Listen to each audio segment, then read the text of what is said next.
స్థలాలు. ఎంఆర్ఓ గారు జోక్యం చేసుకుని పేదలందరికీ ఇంటి స్థలాలు. ఎంఆర్ఓ గారు జోక్యం చేసుకుని పేదలందరికీ ఇంటి స్థలాలు. సిపిఐ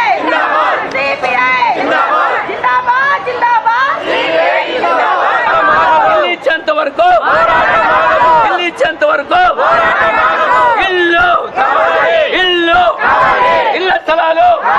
ఇళ్ల స్థలాలు మతాలు అర్హత గల వారికి ఇళ్ల స్థలాలు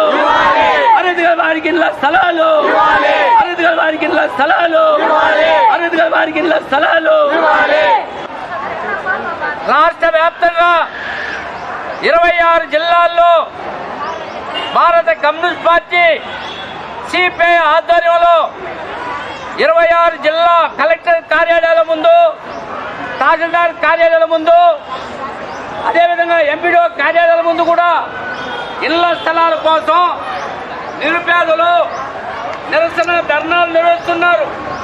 మేము అడుగుతున్నాం, గతంలో కూటమి ప్రభుత్వం ఎన్నికలకు రాకముందు ప్రజలకంతా హామీ ఇచ్చారు.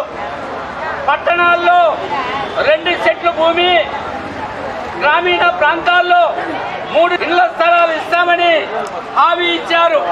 ఆ హామీ ప్రకారం ఈరోజు ఈ చిత్తూరు నగరంలో ఉన్నటువంటి అన్ని వార్డులోని ప్రజలు, ఎస్సీలు, ఎస్టీలు, బీసీలు, ముస్లిం మైనార్టీలు, క్రిస్టియన్లు అందరూ కలిసి కూడా అర్జీలు పెట్టుకున్నాం. ఈ అర్జీల ప్రకారం మీరంతా కూడా ఎంక్వైరీ చేసి ఎవరికైతే ఇల్లు లేదో వాళ్ళకంతా ఇళ్ల స్థలాలు ఇవ్వాలని మేము డిమాండ్ చేస్తూ ఉన్నటువంటి వాళ్ళు అర్జీలు పెట్టుకొని ఇంత దూరం మీ ఆఫీస్కి రావడం జరిగింది. అందుకే ఈ ఆఫీస్లోనే ఈ అర్జీలంతా కూడా మీకు సమర్పిస్తాం. ఈ అర్జీలను పరిశీలించి మా అందరికి కూడా ఎవరైతే అర్హులుగా ఉన్నారో వాళ్ళందరికీ పార్టీలు చూడండి. దీంట్లో కాంగ్రెస్ వాళ్ళు ఉంటారు, తెలుగుదేశం వాళ్ళు ఉంటారు, వైఎస్ఆర్సీపీలో ఉంటారు, ఇంకా పార్టీలు కూడా ఉంటారు.